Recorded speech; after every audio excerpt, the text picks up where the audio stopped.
안녕하세요, 빵영입니다. 오늘은 유튜브 댓글에 있는 내용을 한번 얘기를 한번 해보려고 해요. 타니오님께서, 오타니님인가요? 성이 타니, 이름이 오? 뭐 이런 것 같은데.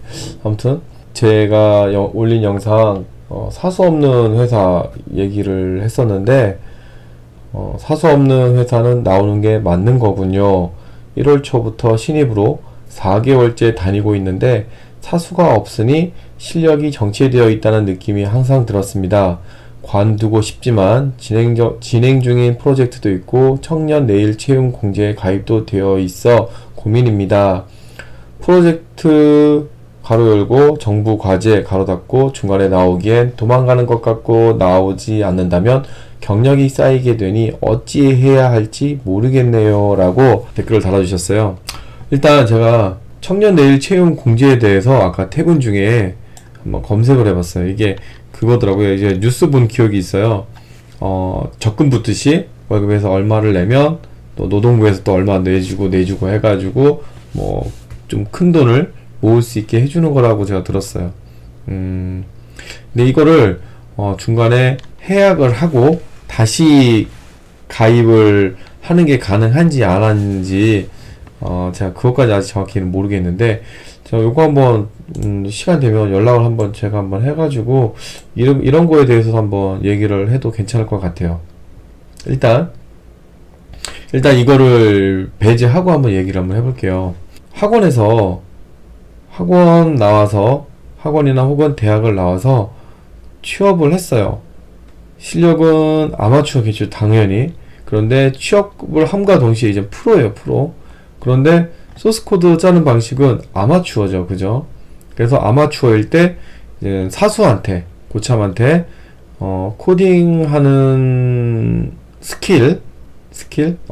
스킬이나 뭐 기타 여러 가지 뭐 개발 환경, 뭐 유틸리티 이런 것들을 사용하는 뭐 습관 이런 것들을 이제 옆에서 보면서 배우게 되는 거죠. 이거 말고 다른 거 한번 예로 들어볼게요. 화가도 그렇고 미용실, 우리 흔히 접하는 미용실에 가도 미용실에서 처음에 들어가면 뭐예요? 학원에서 뭐 이것저것 해서 잘 해가지고 뭐 합격하고 뭐 이래가지고 뭐 미용실 가도 처음에 청소하죠. 청소밖에 안 하죠. 실무를 어깨너머로 보면서 청소하죠. 그 다음에 샴푸한다고 들은 것 같아요. 그래서 머리 깎으면서 얘기 많이 해봤었는데, 그 다음에 뭐 샴푸 많이 하고, 그 다음에 이제는 뭐 간단한 것들, 뭐 남자 머리 컷부터 해가지고 이렇게 한다고 얘기를 들은 것 같아요. 이렇게 해서 차근차근 스텝을 밟아 나가야 되는데, 실무를 딱 들어왔어요. 뭐 바닥 걸레질이건 뭐 샴푸든 뭐 이거에 대응되는 기술들을 볼 기회가 없는 거죠. 그리고서 아까 그런 얘기 했잖아요. 도망가는 것 같고 나오지 않는다면 경력이 쌓이게 되니 어찌 해야 할지 모르겠어요 라고 했죠. 아마추어 실력으로 경력이 쌓였어요. 자, 예를 들어서 청년 내일 채용 공제, 이게 뭐 2년 정도 하는 거라고 얘기를 들은 것 같아요. 2년 정도 2년 정도 하고 나서 이제 이직을 해요.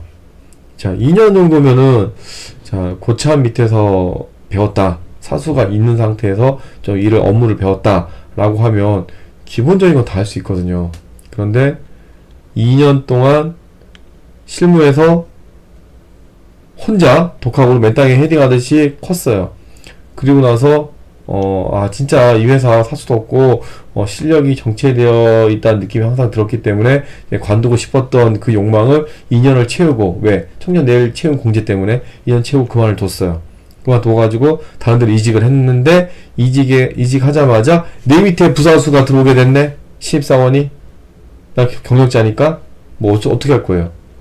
같이 뭐 맨땅에 헤딩할 거예요? 그건 아니라고 보거든요. 그래서 제 생각에는 일단 내 청년 내일 채용 공제가 뭐 어떻게 계속 운영되는지 모르겠는데, 이게 아마 중소기업이나 이런데 이런 회사에 다니는 정규직으로 다니는 경우에만 가입이 된다라고 이렇게 아까 읽었었거든요. 그래서 이거에 대해서 2년이라는 시간을 채워야지 혜택을 받는 것 같은데요. 제가 정확히 모릅니다. 그러니까 2년이나 경력을 쌓고 나서 좀 자기 경력에 걸맞는 실력을 갖출 수 있는지 이걸 한번 좀 고민을 해봐야 될 것 같아요. 실무자들이 어떻게 하는지 옆에서 보면 바로 알 수 있는 걸 책으로는 몇 권을 봐도 잘 모르거든요. 아무리 좋은 책이라 그래도 쉽진 않거든요. 사수 없는 회사에 대해서 이런 글을 써주셔서 요거에 대해서 한번 얘기를 해봤고요. 다음에 신입으로 SI 갈까 SM을 갈까라고 좀 조금 된 영상에 또 댓글을 김기환님께서 올려주셨어요. 읽어보겠습니다. SI에서 프로젝트를 많이 경험하고 배울 수 있어서 좋을 것 같습니다. 좋죠. 저도 저랑 같이 스터디 하는 사람들한테 한 살이라도 젊을 때 SI에서 굴러먹어라 라는 표현을 많이 쓰거든요. 네, 계속해서 읽을게요. 그런데 야근은 걱정이 아닌데 수시로 밤샘 처리와 업무를 해야 한다는 인터넷 글들이 많아서요. 1년, 2년 빠르게 배울 수 있어서 좋은데 그 안에 몸이 망가질까봐 걱정입니다. 젊어서 사서 고생하라고 합니다만 일하다가 대학을 늦게 들어와서 졸업하면 28살입니다. 몸이 슬슬 안 좋아지는 느낌. 실제로 밤샘 처리를 수시로 하나요? 라고 했어요. 일단 제 얘기를 한번 해볼게요. 제가 10대 때 저는 지금 컴퓨터 다룬 지 지금 한 30년 된 것 같아요. 학생 때부터 만진 거 해서 네, 제가 초등학교 4학년 때부터 했으니까 8비트 때부터 했는데 그때 게임을 하려고 사실 컴퓨터 학원을 다녔는데 코딩이 재밌어가지고 코딩을 하게 됐죠. 근데 그게 너무 재밌어가지고 책을 빨리 다 뗐어요. 웬만한 학생들은 저 시골에서 자라가지고 웬만한 학생들은 그 책을 다 뗀 사람이 거의 없거든요. 근데 저는 그거를 다 떼버렸어요. 빨리 뗐어요. 너무 좋아해가지고 혼자 진도를 더 앞서 나갔죠. 맨날 밤새듯이 학교 수업은 둘째치고 맨날 밤새 그냥 코딩만 한 거예요. 그 책 보고. 그러니까 나중에 학원에서 배울 게 없어가지고 어른들 배우는 그때 당시에 지금의 엑셀과 비슷한 건데 로터스 1, 2, 3라는 게 있었어요. 예, 그런 거 어른들하고 같이 배우고 그랬어요. 학원에서 배울 게 없어가지고 학원 다니고 싶고 네, 그런 적 있었어요. 그래서 어렸을 때 밤새면서 많이 코딩을 했었고요. 그리고 이제는 다 지나가서 이제 취업을 했어요. 20대 때 취업을 했고 그때는 웹이 아니라 어플리케이션이었는데 그때도 마찬가지로 밤샘 처리 많이 했어요. 뭐 젊으니까. 네, 그리고 이제 30대가 돼서 웹으로 전향을 하게 됐죠. 그리고 SI에서 굴러다녔죠, 완전히. 그러면서 밤샘 철야 정말 많이 했어요. 더구나 제가 비흡연자거든요. 담배도 안 펴요. 그래서 햇빛을 안 봐가지고, 너무 안 봐가지고, 주말도 다 출근했고요. 그래서 비타민 D 결핍, 골 감소증, 골 다공증, 뭐 이런 식으로 해서 골 감소증, 뭐 이렇게 해가지고, 그런 건강검진 받았더니 그게 나와버린 거예요. 근데 프리랜서 시절이죠. 그렇게 하고, 나이가 이제 35살 때쯤에는, 콜택시 VIP가 됐어요. 지금은 이제는 뭐 콜택시 이제 많이 없어졌는데, 지금은 거의 카카오 택시 하죠, 요즘에는. 근데, 콜택시 전화하면, 제가 VIP로 뜬대요. 왜냐면 매일 새벽 3시에서 5시 사이에 전화를 하니까. 매일. 평일 하고 주말 구분 없이 매일 했더니 결국 그렇게 일을 하던 업체에서 이제 계약 기간이 종료가 되고 그만두고 다른 SI를 갔죠. 그랬더니 그동안 제가 너무 빡세게 일을 했었던 거예요. 그런데 경력이 이제 대기업만 하다 보니까 이제 나도 그 스펙이라고 해야 되나요? 경력이. 그래가지고 다른 회사 면접 볼 때 참 편했어요. 그래서 나이 35살에까지 그렇게 밤샘도 하고 철야도 하고 이렇게 했더니 물론 몸은 병들었죠. 지금 몸이 이제 슬슬 안 좋아진다고 해서 철야 뭐 수시로 하나요? 라고 했죠. 그래서 저도 철야를 수시로 했고요. 그래서 슬슬 안 좋아지고 건강검진 했더니 햇빛 좀 보라고 그런 얘기를 할 정도로 몸이 안 좋아졌었는데 근데 지금 지나가면서 그런 생각을 하니까 그때 그렇게 해서 열심히 해서 지금에 온 것 같아요. 이게 꼭 좋다라고는 얘기는 못 하겠는데 큰 후회는 없어요. 저 같은 경우는.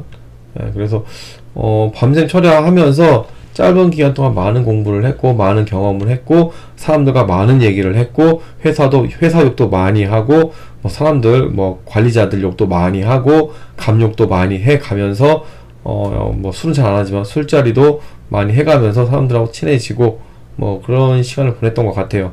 네, 지금은 이제 사실 그렇게 안 하려고 해도 안 할 수는 없지만 지금 늦게까지 하죠. 요즘에는 밤샘 철야는 크게 안 해요. 옛날같이. 하긴 하는데, 그때 이제, 진짜 이제 오픈 막바지에 시간이 쫓겨서 하는 경우가 있지, 이렇게 걱정할 만큼은 아니고요. 근데 뭐, 이것도 지나고 나면 다 추억이 되고, 그러는 것 같아요. 그래서 이거에 대해서 너무 큰 걱정 안 하셔도 될 것 같아요. 점점 이런 문화는 없어지는 추세니까. 네, 그래서, SI 가면 정말 많이 배우고, 많은 경험을 하게 될 겁니다. 네, 그래서 야근도 많이 하고 하지만 야근한다고 해서 현재는 수당이나 이런 거 전혀 없어요. 네. 그래서 저 같은 경우는 사람들한테 얘기를 할 때 저는 SI만 막 10년 이렇게 할 때 사람들한테 그런 얘기를 했어요. SI에서 한 살이라도 어렸을 때 SI에서 굴러 먹어라. 그리고 나이 먹어서는 SM 하면서 좀 편하게 지내도 된다. 웬만한 경험을 다 했기 때문에 새로운 무언가가 나와도 빨리 적응을 할 수 있다. 이런 얘기를 많이 하거든요. 근데 두 가지가 있죠. SM을 해서 편하게 지내느냐, SI에서 이제 관리자로, 설계자로, 이렇게 PM이나 PL 설계자로 가느냐, 그런 선택을 하게 되겠죠. 그래서, SI를 하게 되면, 선택의 폭이 이제는 많아지고, 더 나이가 많아도 할 일은 많이 있게 되겠죠. 근데 SM을 하게 되면 SM 하던 사람한테 너 SI 가 라고 했을 때 아니면 그 SM SM 하던 프로젝트가 고도화가 됐어요. 예를 들어서 옛날 스트러치 기반의 EJB라고 할게요. EJB 기반으로 개발이 되어 있는데 이걸로 지금 10년을 제가 이것만 한 거예요. 뭐 스프링이고 뭐고 몰라요. 이렇게 했는데 갑자기 X 플랫폼으로 하래요. 프론트단은 X 플랫폼, 백단은 스프링. 스프링 모르겠어. 근데 이렇게 하라니까는 못 하겠는 거예요. 그 유지보수를. 일단 그래서 회사에서 당장 그 시스템이 차세대가 돼가지고 개발 환경이 바뀌었어요. 일단은 여기 이걸 적응할 시간이 필요하니까 이 프로젝트를 SM을 못하는 거죠. 그래서 제가 상황을 제가 가정하는 거예요. SI를 돌리려고 그래요. 그러면 이 사람은 SM만 했던 사람은 다음 프로젝트 어떤 프로젝트를 가게 되나 굉장히 고민을 하게 돼요. 그래서 두려워하게 되기도 하고요. 그래서 SM을 하던 사람들은 SI를 갈 때 굉장히 두려워하고 힘들어하고 스트레스를 많이 받아요. 그런데 저처럼 SI만 10년 이상 한 사람들은 지금 현재 저 SM을 하고 있잖아요. 그리고 언제든지 다시 SI 가라고 그래도 두려울 게 없어요. 그냥 가서 하면 돼요. 너무 많은 걸 해봤기 때문에 새로 나오면 가서 다 똑같죠. 다 적응해요 금방. 그래서 SM보다 SI를 해서 많은 경험을 하고 실력도 쌓고 그랬으면 좋을 것 같아요. 그리고 야근 무섭다고 SI를 피하면은 나중에 많이 좀 고생 좀 할 것 같아요. 그래서 이런 거 고생하시지 마시고요. 밤샘 철야 이런 거 안 하니까 한번 펼쳐진 SI 한번 겪어보시기 바랍니다. 이상입니다.